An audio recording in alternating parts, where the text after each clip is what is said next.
দলের প্রধান বা ভারপ্রাপ্ত মহাসচিব তারেক রহমান, ওনার একটা ব্যাপার আমরা জানি যে আপনি যখন জেল থেকে বের হয়েছেন, ওনার আইনজীবী আপনাকে বলেছিলেন যে তারেক রহমানকে উদ্ধৃতি করে তারেক রহমান নাকি আপনার খোঁজ খবর নিয়েছে এবং বলেছে যে স্মৃতি আমার পরিবারের অংশ, তার জন্য খোঁজ খবর নেওয়া হয়। ব্যাপারে যদি আপনি একটু বলতেন। আপনার জি, আমার লয়ার হচ্ছে ব্যারিস্টার কায়সার কামাল স্যার। উনি, আমি যখন জেল থেকে বের হই ওনার সাথে দেখা করি, আমি মহাসচিবের সাথে দেখা করি। আমি জেলে যাওয়ার পরে যেহেতু মহাসচিব 7টা সমাবেশ হয়, 7টা সমাবেশে আমার নাম উল্লেখ করে উনি নিন্দা জানিয়েছিলেন ফ্যাসিস্টের বিরুদ্ধে। তো সেখানে আমি আমার লয়ারের সাথে যখন দেখা করতে যাই তখন আমার লয়ার বলেছিল যে আমাদের ভারপ্রাপ্ত চেয়ারম্যান জনাব তারেক রহমান উনি আপনার ব্যাপারে বলছে যে স্মৃতি কিন্তু কায়সার ভাই, স্মৃতি কিন্তু আমার পরিবারের একটা অংশ, ওকে যত দ্রুত সম্ভব আপনি বের করবেন। এবং আমি জেলে যাওয়ার পরে তারেক রহমান কিন্তু ঢাকা থেকে কেন্দ্রীয় অনেক প্রতিনিধি পাঠিয়েছেন আমার খোঁজ খবর নেওয়ার জন্য। তো এটাই হচ্ছে আমাদের দেশনায়ক তারেক রহমান। মানে আপনি তার আন্তরিকতায় মুগ্ধ? আমি মুগ্ধ না, শুধু সারা দেশবাসী মুগ্ধ, কারণ উনি টেক কেয়ার করেন সবাইকে, যে জেলে যাচ্ছে, যে গুম হচ্ছে, তাদের পরিবারের প্রতিটা মানুষের। আচ্ছা, যদি প্রশ্নটা একটু এভাবে করি, আপনি তো দূর থেকে টেক কেয়ার পেয়েছেন, উনি দেশেই নেন, আসেন নাই, যদি একটু বলতেন উনি দেশে কেন আসেন না, এখনো আসেননি কেন? আপনারা জানেন থেকে পেতে ইচ্ছা করে না তাকে? হ্যাঁ, অবশ্যই পেতে ইচ্ছা করে।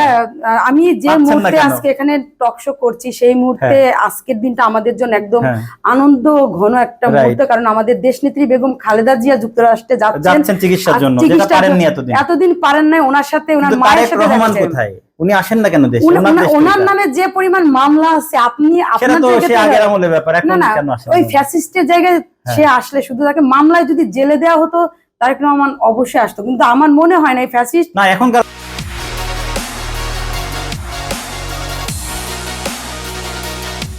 কথা বলছি। এখন মামলা শেষ হলে অবশ্যই আসবে, অবশ্যই। মামলার ভয় আসেন না? না না না, মামলার ভয় আসে না, না না, এটা আমি বলছি না, কিন্তু কারণ সে ভয় পেলে আমাদের দল কিন্তু এত সুসংগঠিত থাকতো না। উনি তো অনেক ভালো ভালো কথা বলছেন, আসবেন অবশ্যই আসবেন, কিন্তু আমরা চাচ্ছি উনি কাছে এসে ভালো ভালো কথা বলুক। উনি দূর থেকে কথা বলছেন কারণ ওনার নেতা কর্মীরা এতই স্বতঃস্ফূর্ত ভাবে ওনার লিডটা মেনে নিচ্ছে যে উনি দূর থেকে কথা বলছে। আমাদের ম্যাডাম যে সুস্থ হলেই একসাথে ইনশাল্লাহ দেশে ফিরবেন এবং খুব দ্রুতই কিন্তু তারেক রহমান দেশে ফিরবেন, আমরা মেনে নিচ্ছি। উনি দ্রুত দেশে ফিরবেন এবং ওনার কথাবার্তা ইতিবাচক। ওনার কথাবার্তা যেরকম চলছে ওভাবে যদি সুযোগ পাই বিএনপি দেশ চালানো, যদি ওইভাবে দেশ চলে, আশা করি ভালো দেশ চলবে। সুযোগ পাই বলছেন কেন, এটা বলবেন কেন? আমাদের নেতা মানে আমাদের ভারপ্রাপ্ত চেয়ারম্যান কিন্তু বরাবরই বলে আসছে যে আমরা কিন্তু ভোটের মাধ্যমে